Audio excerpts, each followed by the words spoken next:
Light, light, light's not very good here, is it? You look good. I think you're easy to see. Yeah. It looks a little darker than when I was practicing. Yeah. Do they need to read the paper that's in the background that's up? No, I'm going to Oh, perfect. Perfect. Perfect. re-show it to them. Excellent. So, yeah, I thought that was a good idea until I noticed it. I don't know how to zoom my camera, how to make my camera enlarge. Is there a way? I don't know. But anyway. You know what? I don't know either from here. Bobby, do you know? Sorry, I'm looking down at my keyboard trying to figure it out. Yeah. No, but if you email me the documents, I can share them on the screen if you have them to email. If not, though, I think having the hard copy up is okay too. Yeah, I do. Yeah. That's what I. Well, and why don't we go ahead and get going? Thank you so much, everybody, for being here. I know we might have some people that may join us a little bit later through the workshop, and that's not a problem ever. But we are thrilled that you are here today. Richard is here to talk to us about a CTE, Career Technical Education Designated Credential, which is the way those of us have been in the industry can then come into education. So thank you, Richard, for being here today. And I believe you're holding up your agenda, correct? Yeah, I am. I'm kind of what we're going to be talking about. And thanks, Renee, for being the host, and for Bobby Becca. You see her name on there if you're watching. So here's a few things that I'd like to try. I have been on a lot of Zooms the last 3 months, and so some of this may not be normal for you, and you may not want to do it, but there may be a little incentive in it for you. Who knows? So we're going to do a little bit of introductions. On your Zoom, though, I just said, please show your camera so that this can be interactive. One of the things that a lot of people are doing is they're not showing on their camera. So it may be that you want to put a hat on, because I asked a guy yesterday, I was on a Zoom with Renee yesterday, and I found out that one of my buddies was in the meeting. And he didn't show it just said Julio. Well, there's a lot of Julios out there. And so, who are you, Julio? So he sent me a direct text to my phone saying, hey, Richard, I see you're on the, I see your face on the camera. And I said, well, Julio, where are you? And he said, I'm having a bad hair day. So, you can relate to that. All of us can relate to that. Hey, that's great. That's great. I love to see those faces. So if you'll play my game, that's fine. What we're going to do with this drawing, that well, we'll re-explain that, but we've got some Starbucks certificates for you. We've actually got 2 opportunities for you, but one of them is going to go, I think, at 20 after. That's when the big hand gets to the 4.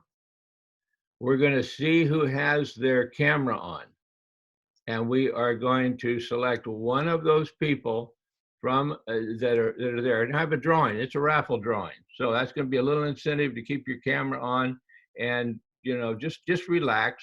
And so put in your name, which it looks like almost everyone has done it, but do you know how to do that? Up in the upper right-hand corner, there's a place, the upper right-hand corner. Let's see, I'm going to go to gallery view. And then, oh no, the upper right-hand corner of your box, okay, up here, you have the option, there's 3 dots, of clicking on that and of changing your name. It says rename, that's the 4th one down. So if you don't see your name show up the way you want, you can change that right now. And anyway, for 3 meetings, I was Richard Nichols, all run together, because I didn't know how to change my name. It just came up that way. So we're learning. It looks like most of you are doing a good job with that. And then keep your mic off until you're ready to talk. That's in the lower left-hand corner of your screen box. And but if you're ready to talk, then turn it on. And then I'm going to ask you just to raise your hand and keep it up until I see your hand. I'll give a nod or something like that.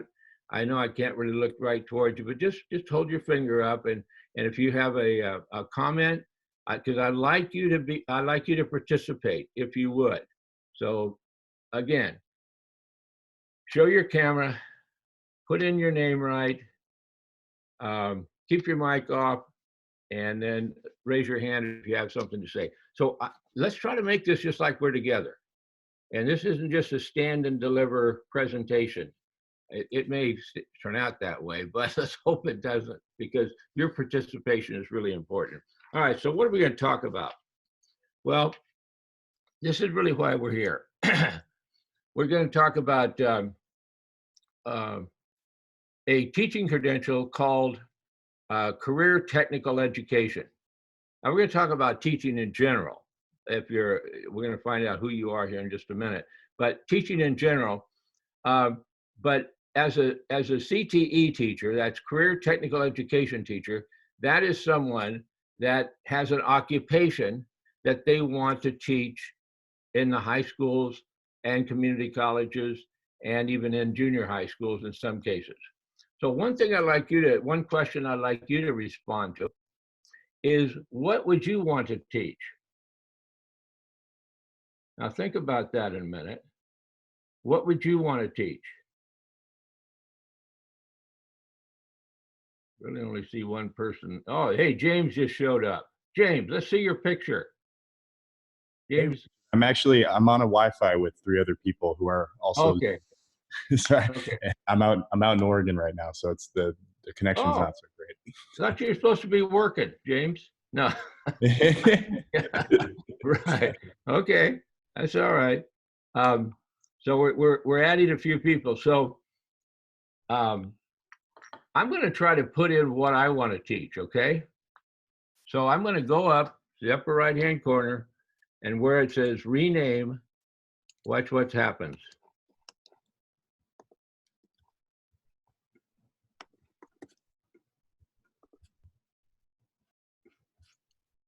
Now, if you've seen my screen, see what happened?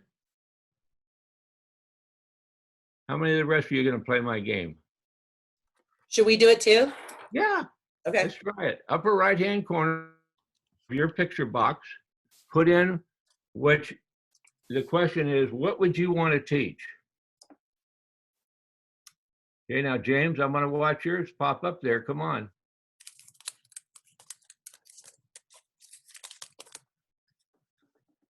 Since I've been working with James, I know what he wants to teach. Okay. So far, hey, geography, Bobby, huh? See, I didn't know that. She's a social science teacher. Okay. And a culinary, you're a cook. Renee would like to be a culinary arts teacher. Not trained, but I think I'm pretty decent. All right. And then preschool. That's good. Okay. Then that gives me an idea. Okay. And design process. You see, so the rest of you can see now who we have here, right? And kind of what their interest is. So the important thing is to figure out what is your passion. What do you really want to teach? Now, to kind of go back up and introduce myself, when I was in the 11th grade, all of you look like you're older than 11th graders, okay? But when I was in the 11th grade, I decided that I wanted to become a woodworking teacher in high school. I was in high school, very unusual. But the reason I did that is because I loved my woodworking class at Pasadena High School. That's where I went to school. So I had a passion for that. Everything I did and I made, I took home and I got all kinds of nice little compliments on. So I said, I'm going to stay around this. My English papers weren't that great. My science work was interesting, but not really that interesting. So I decided that I wanted to become a woodshop teacher. So I found out what it was going to take to do that. Now, in my day, it took 4 years of college. Hey, no, they'd add another one on there. You had to student teach, and you had to go another year to get a teaching credential. And then you could become a woodshop teacher. So it was a 5-year process. And I told him, I said, oh no, I don't want to go to school anymore. I already know it all. I know what woodworking's all about. I know it. they said, no, just go do it, Richard. And so I did. I played all the little college games, did it, came through, went to work at San Gabriel High School as the woodworking teacher. And I was there for 19 years teaching high school woodshop. I had 150 kids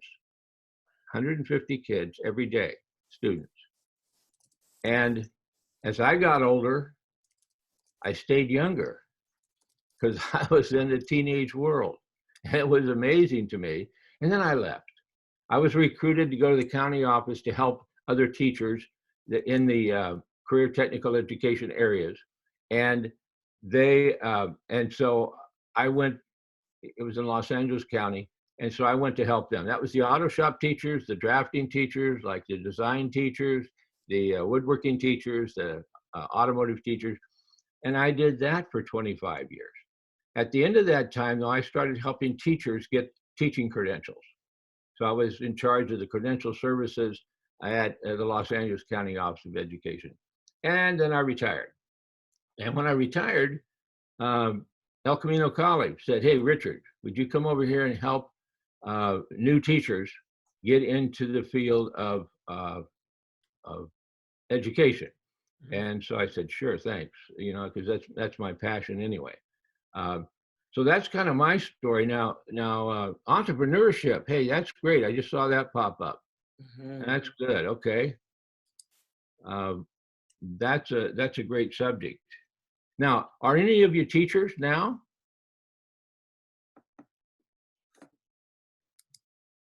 Okay. Not really, I guess. Since we don't have. Oh, we do have one person who is training in entrepreneurship. Okay, I see. Okay. Cecilia, I hope I'm saying that right. Or Celia. Great. Okay, so it sort of goes back to your favorite class. Maybe that's why Cecilia likes entrepreneurship, because she had a lot of course, they didn't really have entrepreneurship classes very often, but now they're popular. Huge. They're usually they were under business education at the time, in my time, and it still is for business education classes. So the next question is, are you an industry professional? Because that's what we're talking about. Remember I said I had to go to college 5 years and I became a woodshop teacher? And I already knew it all before I went to college. So, you know, I didn't pick up anything there. No, I picked up some ideas. But so the idea is, if you want to come into teaching out of your industry or out of your professional work experience, then you can get a teaching credential. All right. Let's talk a minute about teacher pay. Do you care? Does that matter? Huh? One thing I tell people is, don't go into teaching if you've already got a good job. And I ask them this question: can you afford to be a teacher? So let me get my pen here. I wanted to mention Go ahead, that Bob. Patty Tiller in the chat box mentioned that she wants to teach math. That's fine. Yeah. Go to I was college. thinking of Mitch Midler that you helped. Yes. Get his credential. And he's a math guy, math and computers. He is. Yes, because math and computers kind of goes together. Yeah. But the best thing, if you're to be a math teacher, is that you go to college for 5 years, or at least 4, and you have a major in math, and then you get a teaching credential in math. And those in the Cal States are all set up to help you with that, and even National University. There's a lot of them that can help you with that road. But here's the other thing: if you want to talk to me more about it, or Bobby, but I'm going to give you my direct phone numbers, and I want you to know that I'm there to talk to you on the phone about whatever subject you want to teach. I don't know what all there is to know about all the subjects, but anyway, okay. So here's a little bit about teaching. Teacher pay. Teachers get paid for 185 days. Okay, now, when I was a junior at Pasadena High School, my teacher put this number up on the board. In those days, it was really only 180. My notes. All right, but I said 185 days, Mr. Bush, that's his name. He's still a friend of mine. 185 days. I said, aren't there 365 days in a year? Does that mean that I have another 180 days that I'm not working? Well, you know what that is?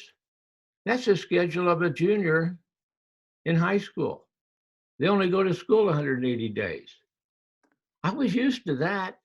I thought I was going to school the whole time. No, no, no. I had 180 days that I could do whatever I wanted. So I said, that's great. Okay. So number one is you only work 180 days. So I'm going to talk about teacher pay, not by the hour too much, but about by the day, because we all have the same amount of time during the day. Okay, so we have a day. All right, so if you were working at the at Alhambra School District, and you were a first-year teacher, they are at about $53,000 a year. Now you divide that by 185. Does somebody have a calculator up? I'm not going to wait for that. Bobby does. She's a whiz at these numbers. She loves the numbers. So there's $53,000 to start. Hey, there's somebody else's picture. That's great. Now that makes my day. I can't tell you how much that makes my day. Thank you for logging on. All right, how much is this per day, Bobby? $186. How much? 286. I started as a math major. The fact that I did on my calculator was unacceptable, but. All right. $286 per day to teach high school and whatever those classes are that you want to teach. Well, and Richard, I want to point out, like, that's a beginning salary. I have a sister who's currently a high school teacher, and she's almost at 100 grand right now for 185 days a year. Okay. You're a little ahead of me, Renee. If I was still at San Gabriel High School, I would be at Yep. I would be at $109,000 a year. Now, Bobby, how much is that a day? 589. Now, is that guy worth $589 a day to teach a little wood shop at San Gabriel High School? Ladies and gentlemen, there's no, yeah, there's one guy. You know, the men don't show up to these, do you notice that? These Zoom meetings? There's something wrong there. That's a side issue. Okay, so almost $600 a day. Now, plus they get health, plus they get, and that's about $1,000 a month, plus they get retirement, about $800 a month. I mean, it's a good paying job. So when my woodshop teacher showed me that as an 11th grader, I said, yeah, I'd rather do that than paint houses or make furniture or do those other things. So most of you, some of you look rather young, but most of you have some sort of other occupation. And so you have already gone into an occupation and now you're thinking, hey, I want to, not do the work, but I want to teach it. So if you have a passion to teach it, let's talk and we'll work you through the process. Anybody have any questions about that? Does that make any sense? Did you know that already? Somebody turn on their mic. Is anybody there? We're here. I wanted to mention again that I think only 2 people typed their email addresses in the chat. Okay. Renee had asked them to type the email address for the $10 Starbucks card drawing. Yep. Just to let people know. Yep. Thank you. Yeah, let's keep reminding them. And I think everybody is automatically muted on this call, but they can unmute themselves. Yes, yes, I didn't, that's in the lower left-hand corner. Right. The little red icon. And so all you do is you just click on that and you're with us then. If nobody says anything, I'm gonna be real discouraged in another 15 minutes. It looks like a microphone. I know, it looks like a microphone. Okay. Okay, so it's a good job. So when I go in and talk to a community college automotive class, all right, they want to be technicians. I said, okay, all of you are in training for 2 years to be an automotive technician. You love cars. You love automobiles. So you want to be a technician. Well, they're going to pay you $14 an hour. What are you going to college for $14 an hour for? Go to work.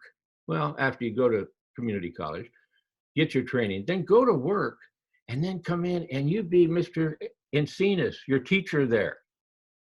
And you're going to go to starting, now at the community college, it's a lot higher, but in the high school, you're going to be starting at 45 an hour. Don't make 14 an hour when you could be making 45 in a professional, and you get your own shop. Mm-hmm. Now, the one reason I told you that I put up with all of that college was because I was going to get the keys to the wood shop. That's really all I wanted. So I could stay around those machines. That's the same thing with these guys teaching automotive. They want to have their own auto shop. So if you're going to teach entrepreneurship or whatever, you can use those things. All right, let's talk about getting a credential. So this credential is not based on college work. It's based on 3 years of work experience. So like I say, some of you look too young, but at some point you're going to have 3 years of experience. Or the other thing is maybe you have somebody in your family right now who qualifies and they're sitting on the sofa not knowing what to do, watching TV. Maybe they have a passion to teach. They could qualify for a California teaching credential, 3 years of work experience. And it's based on a letter. Based on a letter like this, on letterhead. It's that short. You want to keep it short. Because if you talk to me on the phone on this, I'm going to tell you that a clerk reads this letter. And if it's too complicated, if you're talking about all the different kinds of welding or transmissions in a car, hey, it's going to go right over their head. So keep it simple. I help you develop this letter. If we talk, I will send you a sample letter. You make it your own. It goes in with your next thing, application. You have to apply for the credential. Now the application is, I'll mail you this, is this. Now it looks kind of long, complicated. There's a lot of stuff in here, but I put little stickies on it, on each page to show you what to fill in. I even fill in some of it on it for you because I know, because we've talked, what it should say. There's a lot of education, I'm going to call it education ease in here. It's very complicated. And yeah, you can just go on the internet and you can download this and you can give up because you start to read it and you go, what's that all about? What's that all about? What's that mean? What's that single subject credential? What's a designated subject credential? So anyway, that's the packet. I put it in the mail, or I see he didn't show up, but a week and a half ago, I met Joey down at Home Depot in the parking lot. I can't meet him at Cerritos College anymore. I can't take him to a high school anymore. So we had to put our masks on. and go into the Home Depot parking lot and talk. And I gave him the packet. He's mailed in the packet. And he got a teaching credential a week and a half ago. This is what it looks like. I know it's kind of Mickey Mouse, but it says that you can teach in the state of California. And in his case, he can teach business and finance, or classes, marketing, sales, and services. So I didn't talk too much about that, and I would help you on the phone, but determining what your credential would allow you to teach. It doesn't say math here, okay? It's not for the academic subjects. There's 15 different vocational subjects or career technical education subjects, but it's signed at the bottom by the Los Angeles County Office of Education. This is immediately good. In fact, today, he said that he found a job.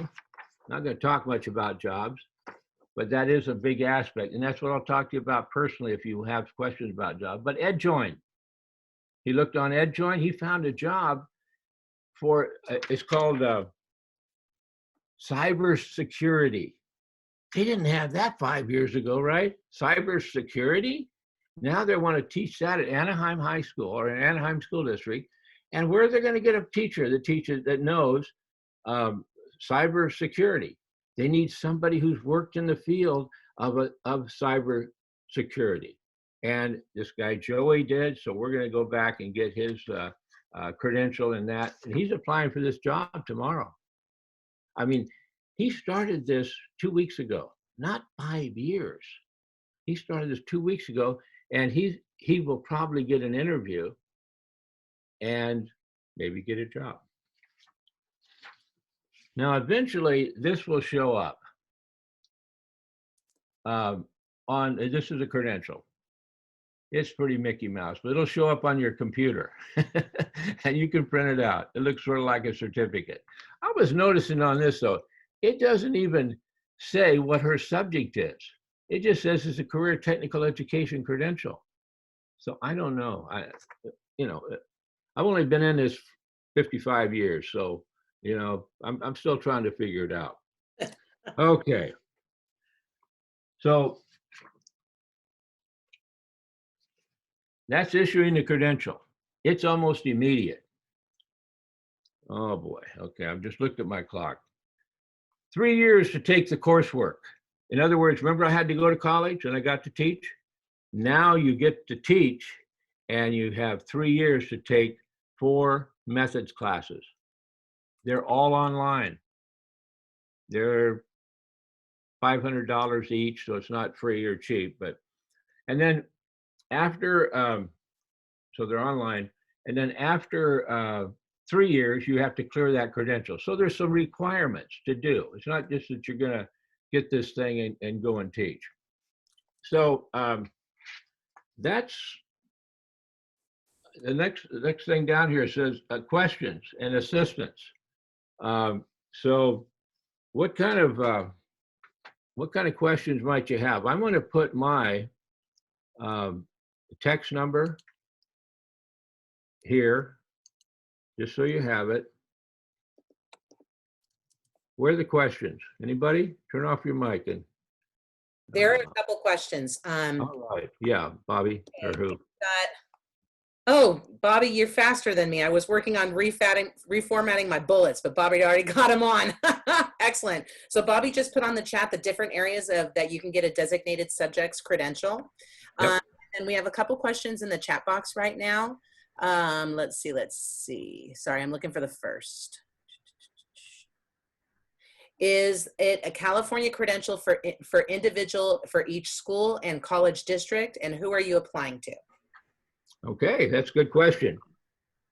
You're applying to the Commission on Teacher Credentialing, top secret organization in Sacramento. They've been there all my life. There's nobody to talk to there. No. So don't try, okay? You have to process your credential through a local educational agency. So that's a university or the county office. So we send these packets to the Los Angeles County Office of Education. They go over the paperwork, the packet that I showed you. Then they recommend you to Sacramento for a credential, and they can issue the credential immediately. If you want the math credential, if that lady's still on there, then you would go through a university, and when you're at the end of the program, they will recommend you for the teaching credential. The Commission on Teacher Credentialing depends on these intermediate agencies to recommend the person, because they don't know who they are. Hey, but the question was, where is it good? Anywhere in the state of California. If you want to move to Tulare tomorrow or next week, take your credential with you. It's a state of California teaching credential. If you want to go to Arizona, you know, you've had it, going to Arizona. Well, take it with you and see what Arizona's rules are. It could be that they'd say, hey, you've done all this already. Okay, just process another application. We're going to give you an Arizona credential. The other thing is the credential is good for 5 years. After the first one, this preliminary is 3 years. Then the next one you get is good for 5 years. And then every 5 years you have to renew it. But that's just a paper push. Now, was that enough? That's good. Richard, could you also talk about any fees associated with getting your designated subjects credential, please? Yeah. I'm really expensive. So, you know, no. Okay, so the fees are really low, I think. There's a $100 fee to the Los Angeles County Office of Education, who processes this for you and then gives you the credential. So that's $100. There is another $100 fee that goes up to Sacramento. And that's in the packet. You have to have 2 money orders for a total of $200 to process this. There is also a live scan requirement here.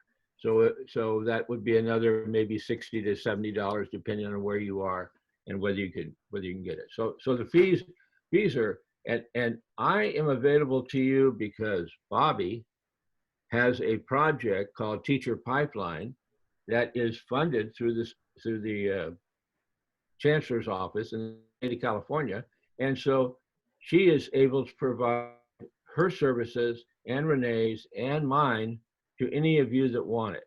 So we are really there to help you. That phone number on there is my text number and my phone number. If you will text me with your name, then I will put your name in my contacts, because nobody's answering the phone anymore. Have you noticed?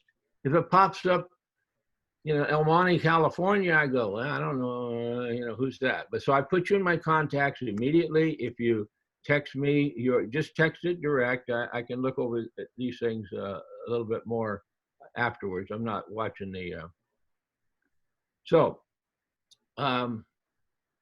Another question. Was there another question, Bobby? There's a great question here. At the bottom, somebody just asked, so looking at the list of the CTE designated subjects, I'm assuming it still breaks down further. For example, print, screen, or graphics. Where can I get a more in-depth list for brainstorming? Richard, does it break down more? Because I think people are like, you're more in generalist categories, and then you may have a certain specialty. Probably more than what you wanted to know. Yeah. But when I was at the county office, there were 250 different subjects you could have on their credential. Just as I was retiring, then they changed it to 15. So if I have a building, well, let's say if I want to teach an automotive field, maybe I'm just going to teach a transmission class, maybe just an engine building class, maybe just a brakes class. Well, now my credential says transportation. I can teach diesel mechanics, bus drivers. I can even teach with a transportation airplane mechanic.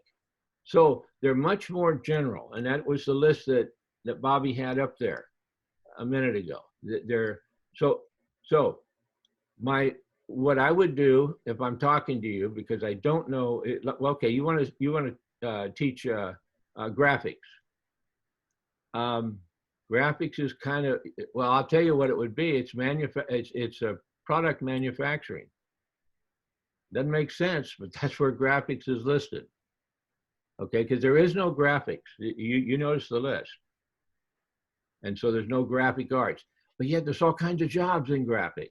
So I can help you pick out the proper subject and then help you develop the letter to match the subject. And then you get the credential. And then sometimes you have to convince the school district that you're qualified to teach that. And there is a list. So I can supply you the list. In fact, it's actually in the packet that I send you just so you have it. Another question. I wanted to mention that I also put a link for a PDF, and on page 5, they have a chart that sort of breaks down all the industry sectors, the ones that were in that bulleted list I sent. Yep. Shows the pathways and shows specific occupations. Yep. So you can refer to that as well. But like Richard said, some things like drafting can apply to more than one industry sector. And he mentioned like graphics. Some things can apply to more than one, and he can help you figure out the best fit. The only reason I can do that is because of the experience I have. I mean, there's nothing magic about it, but I just say, well, I helped this person get that one. And like there isn't one in culinary arts that Renee wants to teach when she grows up. Why not?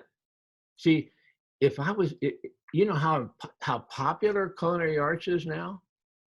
I mean, has been for the last 5 years, especially because of TV programs. What does culinary fall under then, Richard? I was assuming it had its own. Is it under hospitality and tourism and recreation? I think so. Yeah. Yep. I have a problem with you saying we have to grow up.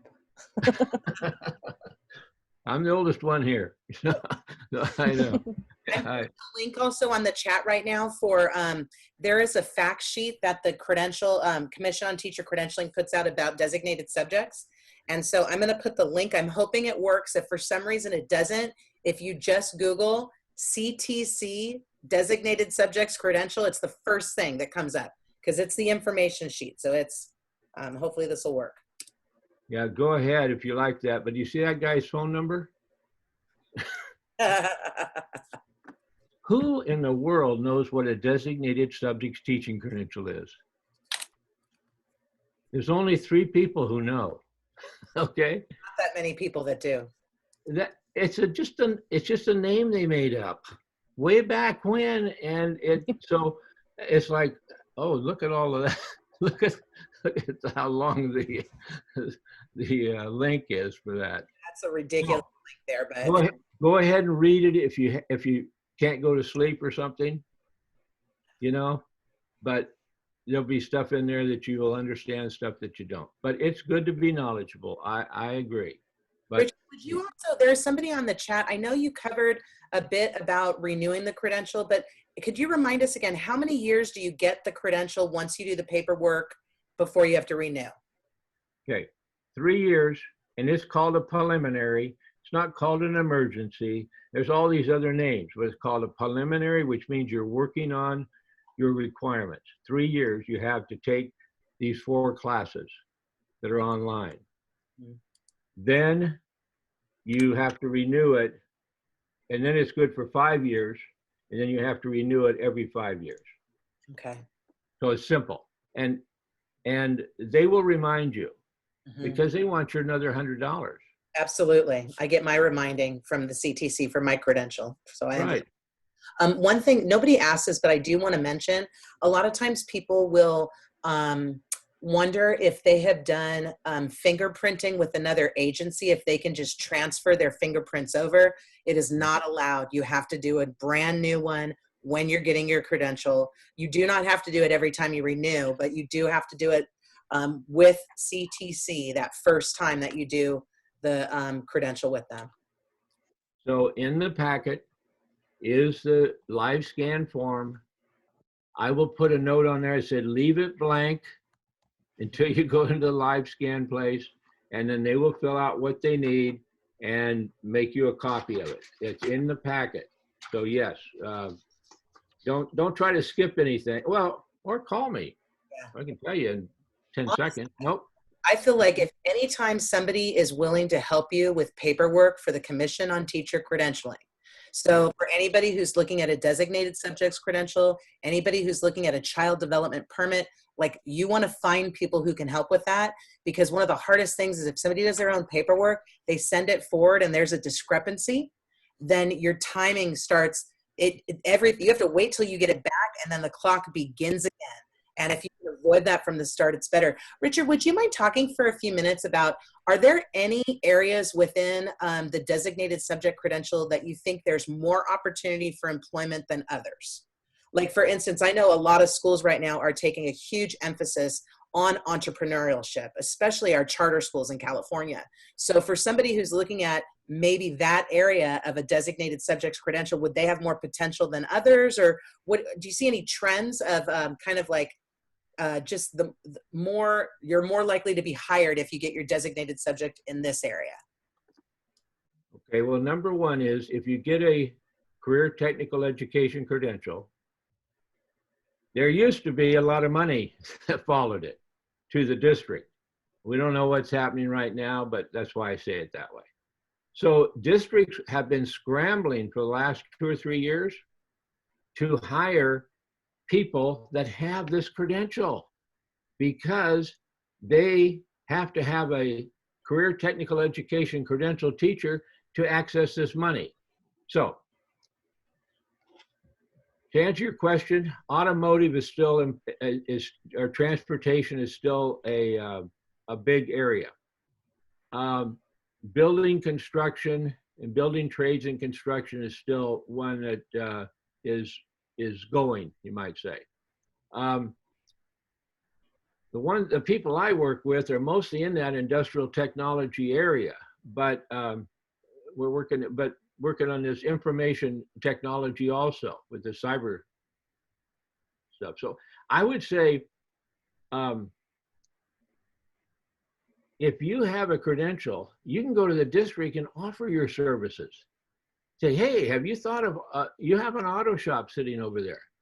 Have you thought of a transportation class? Oh, we've been dying to get somebody to come in and teach that class. We need something for those students. Hey, you have the credential, you apply, you help them develop the program. So we'll see what happens, next year with the potential of jobs. But since EdJoin had this job on, I just saw it this morning, they're going to interview for a new area. So yes, somebody said, well, I would say, hey, what I tell people is, all you need is one job. You don't need to worry about these job numbers. If you're good at it and if you want to do it, then all you need is one job.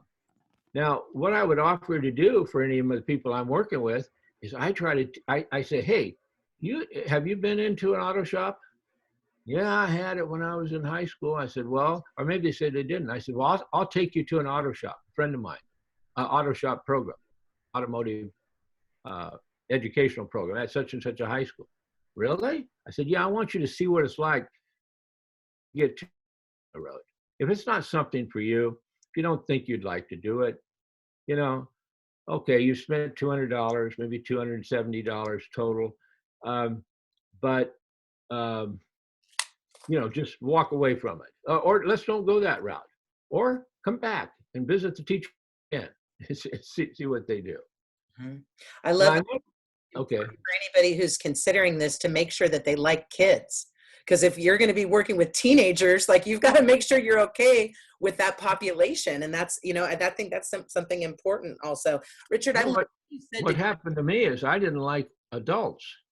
After I left the classroom after 19 years, I'd walk by the mirror and I thought there was another teenager in there. And I saw this old man, I was a whole 40 years old, but I saw him walking around the room. I said, what's that old guy doing in here? Because if you want to stay around youth, if you want to understand youth, that's really important. Now, Renee and I were talking about this, which ties right in. This is a book that I am really intrigued. If you're interested in education, all you have to do is just put iGen. These iGeners are part of the population that has never known life without a portable screen. And all this woman did is interview iGeners. Now I have 5 grandkids. I didn't get a chance to brag about them, but I have 5 grandkids. All of them are iGeners. One's 22 and one is 12, 22 to 12. When I read this book, I couldn't believe it because all she did was she interviewed iGeners. And it says here, why today's super connected kids are growing up less rebellious. Hey, that's good for us teachers. And I see that all the time when I go into the classroom. I said, these kids are apathetic. They're not rebellious, less happy, and unprepared for adulthood. Now that's what you, the new teachers, are going to be up against. Not up against in a bad way. You've got to figure it out. What are they doing? Back to Renee. You know, it's going to be you, Richard, because that generation is going to be the iGen kids that you're talking about. Your girls.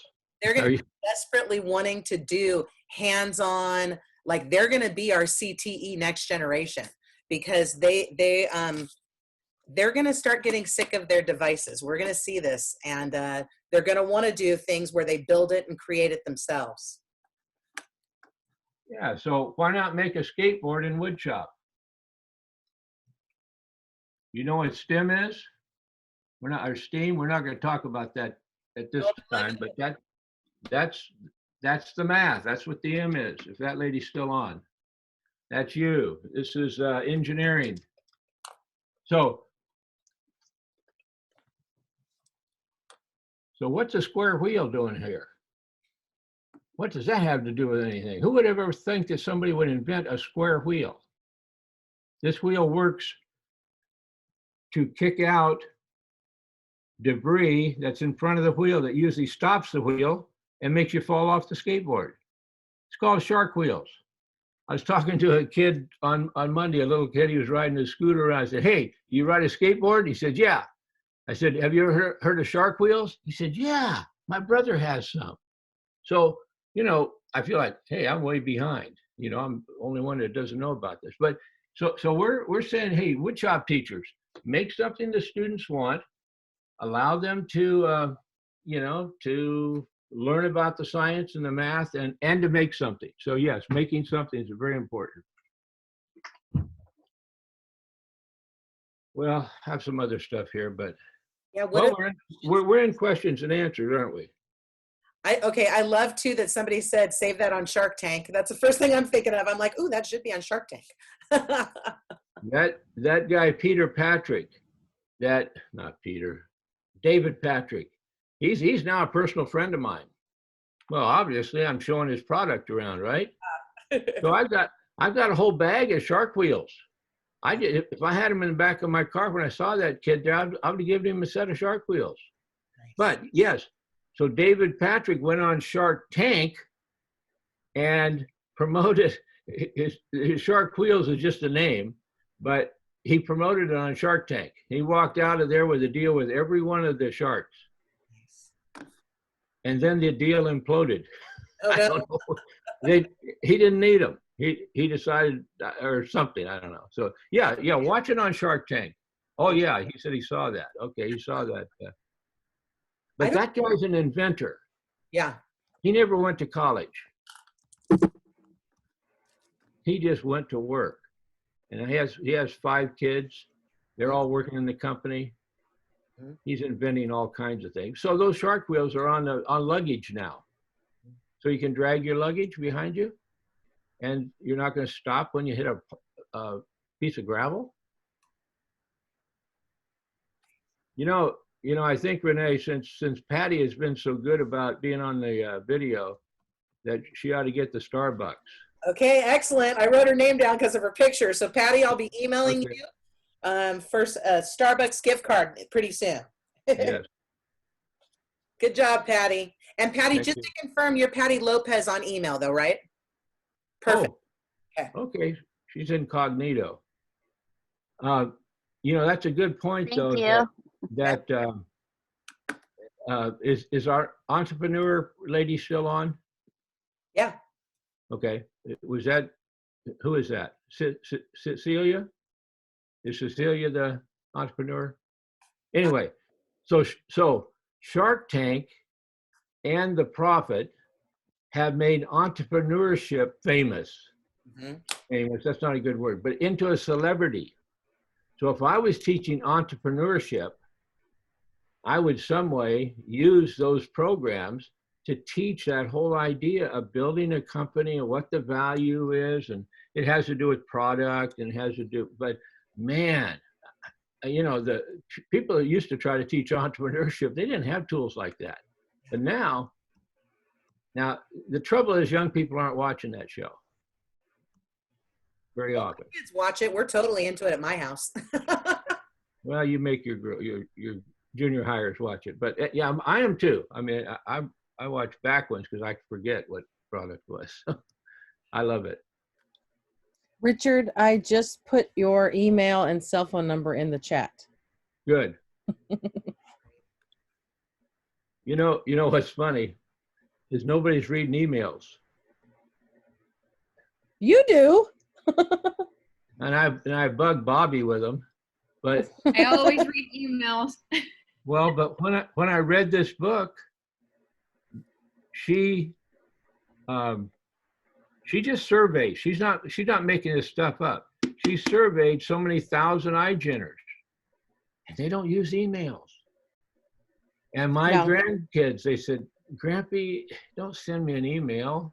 I only check it once a week."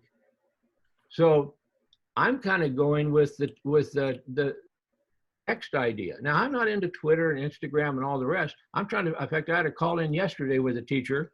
He's teaching at a community college. And, we're all trying to connect with this mess we're in. But he says that they're using, in the book says that they're using Twitter and Instagram. Why aren't we doing that? We do. Oh, okay, I don't. Yeah, we do. Yeah. Mostly I don't. Instagram. None of my, okay, so I'm in a class at Cerritos College right now. I'm in one. I'm a student. It's called Woodshop. I love it. Why not, right? I'm not So, boom, they close the doors. All of my wooden projects are trapped in the wood shop. What's the matter with that? And I have all this time. And El Camino, the same thing. Close the doors. Pasadena, close the doors. College of the Canyons, close the doors. They won't even let the teachers go back just to get their stuff so that they can teach online like we're trying to do. I was like, oh, so anyway, I've got a call in. Hey, Tony, are you using Instagram? You keep telling me it's a good way for your students to connect. Are you using it? Because I don't think he is. And maybe it's just because nobody's asking if it's working. I'm trying to figure out, the only reason I volunteered to do this is I'm trying to figure out, do this Zoom thing, is I'm trying to figure out whether anybody's listening and whether it's making a difference. And some of you have kids at home and you see what they're getting or what they're not getting. Have you thought of being a homeschool teacher? Have you thought of being a charter school teacher? See, I'm talking about the shop teachers and these career technical area teachers, but if you have a state of California teaching credential, you can hinge off of that. And you know that there's a home education program on every block that you live on. And those poor parents don't know what to do. And if you have a passion to teach, maybe you could teach them something. And Excuse me, Richard. you are Patty? Yes, I'm Patty. And you're doing what? I just had a question with what you're saying. To homeschool your own child or nephews or nieces, now what we're going through, this is something that I've been really concerned about I keep hearing that they want to reopen the schools, and obviously we don't have a vaccine available. So I've been thinking about having that as an option for my son and my nephew, since I enjoy teaching and working with children. I wanted to know, you just mentioned that to teach your child, you do need a credential? Mm-mm. Oh, you don't? No. But Oh. Patty, And I'm a child development major. I'm like one class away from finishing all my CD classes. Nice. okay. Yeah. But what I was going to say is you almost bring tears to my eyes because you already have that passion. I'm serious. It's people like you that want to help your nieces and nephews and want to help your own kids. And you're going to have to step up and do it. The I thing have that been doing it. I just don't know the requirement, and that's why I wanted to join. There isn't any. Do what makes sense. If the schools are really up and going, I talked to a lady that's in Long Beach here. I said, call the school district and find out who the homeschool coordinator is for the Long Beach School District. There is somebody being paid in Long Beach School, I think, okay, to help people homeschool. And they will give you the textbooks and all the rest. So, if you really want to get into it, number one is, if you have a teaching credential, I don't care what it's in, it's going to look better when you go to the parents or your brothers and sisters and say, look, I have a state of California teaching credential. It's in . And, but I can teach them math, third grade math. So yeah, so there's a big market out there, I think, especially if this continues. And I can kind of sense that you don't want to send your kids back, Patty. Okay. I don't want to. Okay. So Unknown. there's predictions right now that possibly 40% of the kids are not going to come back. Now, if that happens, then they will need 40% less teachers, right? If there's no I'd rather cloning. do the online classes. I know. Those are really working great, aren't they, Patty? Though, just so Not everybody knows, if we move onto an official distance learning model in fall, you will still homeschool through a district where you have a teacher that checks in with you once a month to make sure you have the right curriculum. It's not like we're all going to be on our own in terms of homeschooling. There's no way. okay. So it will be related to a district or a charter, or there is an institution that will help you and support you. And Patty, make sure you grab my contact info, because I can help you with all of that. Okay. And I want to help you also with child development too, because that's a pathway I'm very, very familiar with. Oh, I met the right person. Thank you so much, everyone. Thank you. What city do you live in, Patty? I live in East Los Angeles. Okay. Good. You're close. I live in San Gabriel, so we're close. Yeah. Okay. Yeah, I always been passionate about child development and teaching. I kind of deviated a little bit from my goal because I started working with adults with developmental disabilities. Okay. But I'm kind of heading back towards my real true passion, which is working with children. And right now I'm working as a supervisor for children after school program for children with special needs. Oh, excellent. Well, and all of those jobs, I would think, would be, they would love it if you had a teaching credential. Yes, like I said, I started, but I got overwhelmed with the whole package. Eventually, you're going to get that, and then your world is even going to open up more. It sounds like you got plenty of jobs, but yeah, there's after-school programs, or there used to be. So they needed teachers for that, and they were being run by the Boys and Girls Clubs, so after school. And you can be a coordinator for that. But since you go through the fingerprint or live scan check, you're credentialed, you do there's a professional questionnaire in there, so it sort of protects the school district. And if you find out something, especially through Renee, about networking with the homeschool system at the district, then let me know what you find out. If anybody wants information about different homeschool options, please let me know, because in addition to the lots of things I've done in education, I helped start a charter in my community 13 years ago that has now turned into a series of 6 schools across the United States. So I can help a lot with charter questions too. I have a question. Sure. So, oh, hi.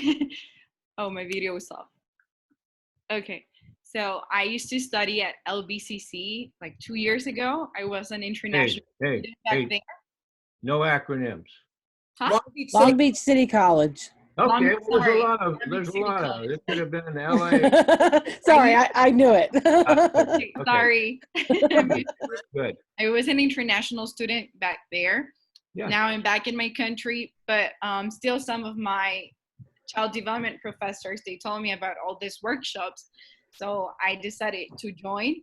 Excellent. But the credentials, I cannot follow them because they're not for my country, but I'm still listening. But I was wondering, mostly I'm a teacher at preschool, but I was wondering, now that we're like more virtually, how many times should a kid be on a Zoom meeting, you know? Ooh, Evelyn, that depends on the age. That depends on a lot. My preschoolers, they're 4 to 5, but we're doing it like once a week or twice, but then their parents are like, no, you should do it more. Yeah. Here's what's happening. Okay, for right now, everybody's just doing the best that they can with distance learning. And come fall, we better be 100% up to speed or we are going to lose the customers in our preschools and our K through 12 schools. So you're in a pivotal moment where you can like survey them. Okay, so what works for you, what doesn't work for you, we're planning for fall. How old are the kids you're working with? 4 to 5, they're pre-K. Okay, great. 4 and 5, you can also look at the American Association of Pediatric Doctors to see what the suggested amount of screen time is. Because honestly, between 4 and 5 years old, it's like 30. It's not even 40 minutes. Yep. But parents are panicking and throwing their kids on ABC Mouse 24/7 and stuff like that because they don't know what to do. Evelyn, what country are you in? I'm in Central America, Honduras. Oh, excellent, excellent. Evelyn, if you don't mind, please, I'm going to put my contact info in. Please contact me after so you and I can talk more because I'm actually, tomorrow I'm helping to hold a statewide meeting where we're talking about what early childhood education is going to look like in California come fall. So I'm going to get information that will be relevant for you in Honduras. Okay, so let's stay in touch because even though you're out of the country and not close by, right now we're all close by because we're not, you know, we don't have to all on a screen. So I'm going to put my cell phone in here too, in case you want to connect that way. I wrote down your email, but I will write down your cell phone. Excellent. Thank you so much. So Evelyn, those students need to see your face. No, they always see it. I know. Well, they must be. I had the video on at first. Now I notice it was not on. Yeah. Well, no, but I mean, that's where they need to connect. Yeah. And so the more that you can do just to be their friend like you do when they're there in your classroom and kind of lean down and talk to them. My thing is they need their teacher. Yeah. They need to know that their teacher cares.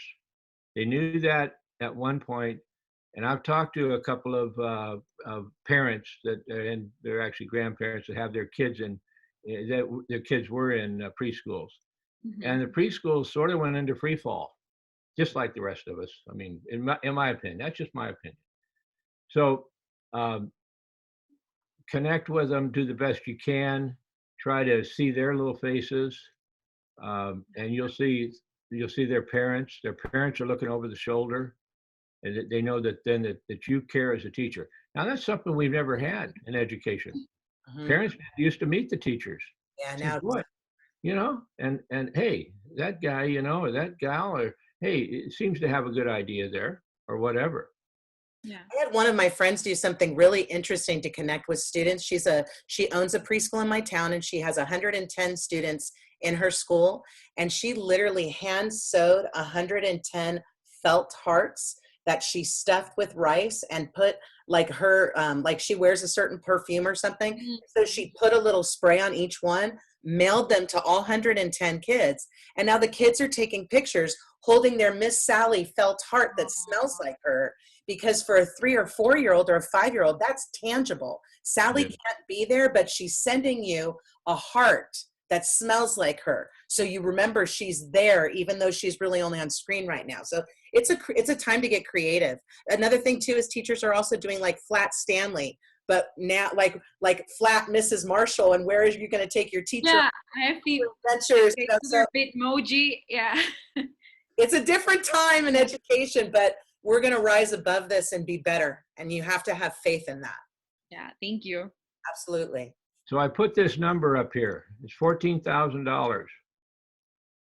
That's what you and I pay through our taxes, this little thin wallet, for each kid that goes to San Gabriel High School for a year. Each one of them is worth $14,000. They're still worth the teachers are still getting paid at the same rate to do a 20-minute Zoom a week. I'm going like, what?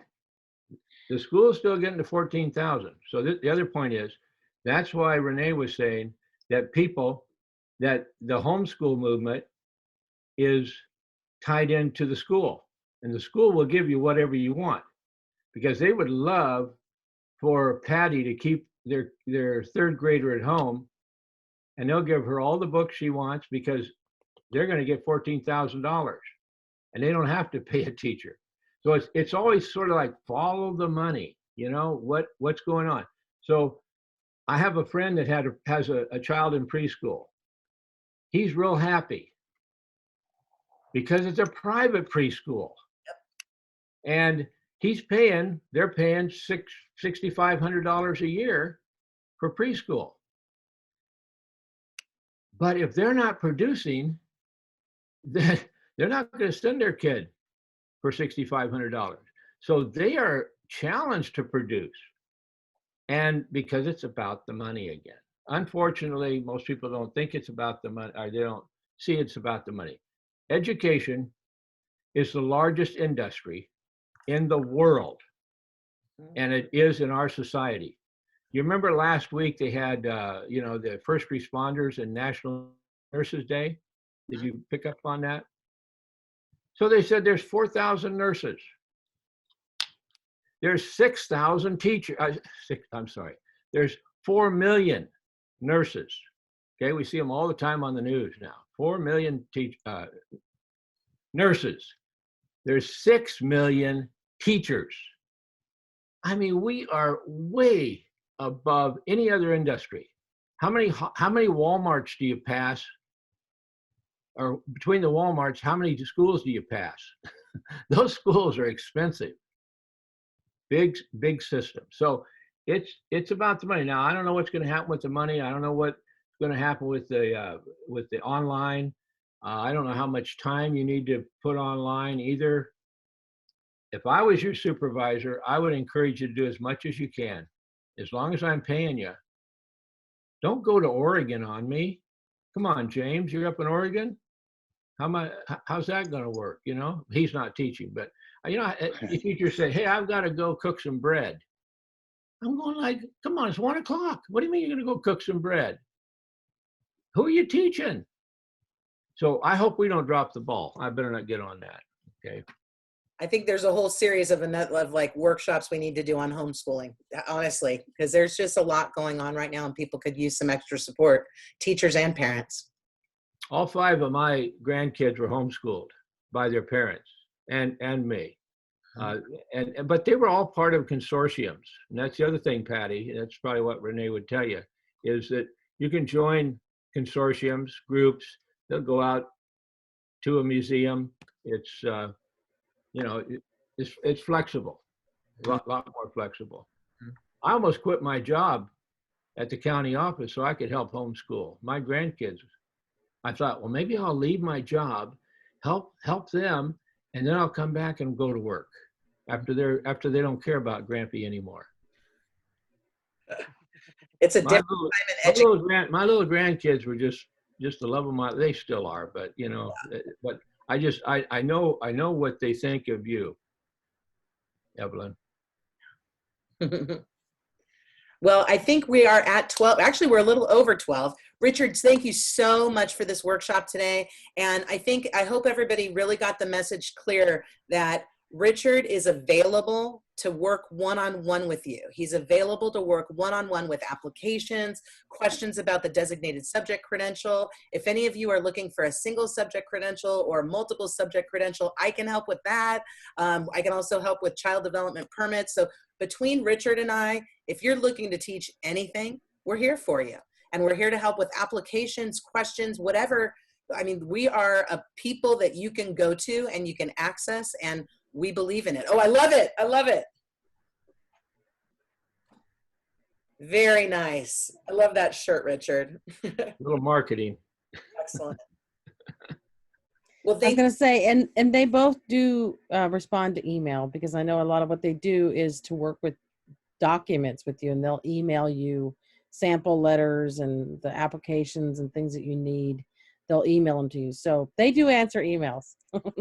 We don't want paperwork to be a gatekeeper to keep you out of the field of education. There's Right. so much possibility and potential right now, and so many different types of places that will employ people with a designated subject credential. And we know there's a shortage of those people in our K through 12 system. So, and also as faculty. And so please know that you are needed right now. And if this is a subject credential, or if this is a credential you're considering, we're here for you. We're here to help. So please make sure you keep our information. We really appreciate everybody being here today. And any last words, Richard? I want to thank you for making my day, because you brought joy into my life to be able to see you, to be able to hear your questions, to be able to see your questions. And so thank you for being who you are and your interest in this topic. Thanks. Thank you, Renee. Thank you. Thank you. And special thanks to El Camino College for hosting this workshop today and for encouraging us to be on. We really appreciate the support, Bobby. It's great to be out here. Thank you so much, everybody. Please make sure you take our contact information, be in touch. Also, we have a lot more different workshops coming up. So if you need that link to the brochure that has all the workshops, shoot us an email and we will make sure that we send it to you. Are they going to be more workshops for June, July, or was only for May? You know what, Evelyn, great question. This one is only for May, but I am pretty confident that our team is going to be rolling out more workshops in June and July, especially since we're virtual now. We have people in our team that are across the state of California. So in the past, it would be a challenge if like San Francisco or somebody was offering, but now it's going to be online. So we just stay in touch with us, and we can add you to like our contact information. And so as things roll out, then you'll just, you're welcome to take whatever you're interested in. And one of the cool things is whenever we have funding, we just try and do it for free too. So as of now, like things aren't costing because we have other ways to pay our presenters and stuff. So it's a great time to jump on the professional development train for sure. If at any point you feel like you're out of the loop and don't hear from us, keep my email and just shoot me an email or text and be like, hey, Renee, what's coming up in June? And I'll just make sure that we get you everything needed. We're here to help everyone. Thank you. And I do know, I do know that one of our partners up in San Francisco, Kathleen, she was excited when we told her about this, and she talked about doing one from up there too. So.